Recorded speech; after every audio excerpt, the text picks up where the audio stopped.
Tana. Saya Arisha. Saya Mani. Saya Kerato.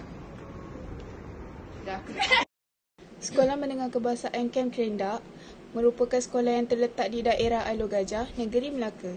Seramai 820 orang pelajar dan visi yang diterapkan di sekolah ini ialah pendidikan berkualiti, insan terdidik, negara sejahtera. Penyataan masalah yang ada, kita orang senaraikan 4, iaitu pertama, harga tonggis semakin meningkat. Yang kedua, kos pembelanjaan terhad. Dan yang ketiga, cepat kehabisan gas memasak.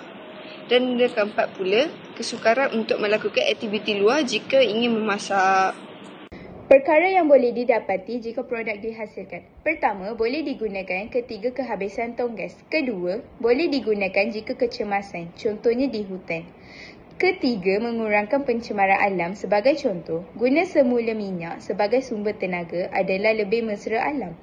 Keempat, dapat menjimatkan kos. Contohnya, mengitar semula minyak masak kepada gas memasak dapat mengurangkan kebergantungan kepada liquid fuel petroleum gas.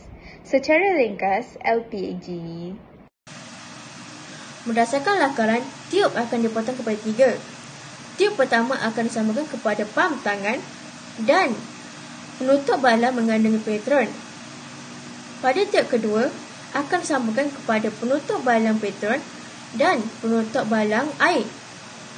Pada tiub ketiga, akan disambungkan kepada penutup balang air kepada dapur mudah alih. Bahan yang digunakan ialah seperti pressure sprayer manual watering yang berharga RM6.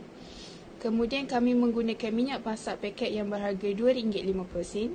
Seterusnya, tiub fleksibel Lucina yang berharga RM1.60. Selain itu, kami juga menggunakan air yang berharga RM0 dan juga balang atau bekas terpakai yang berharga RM0.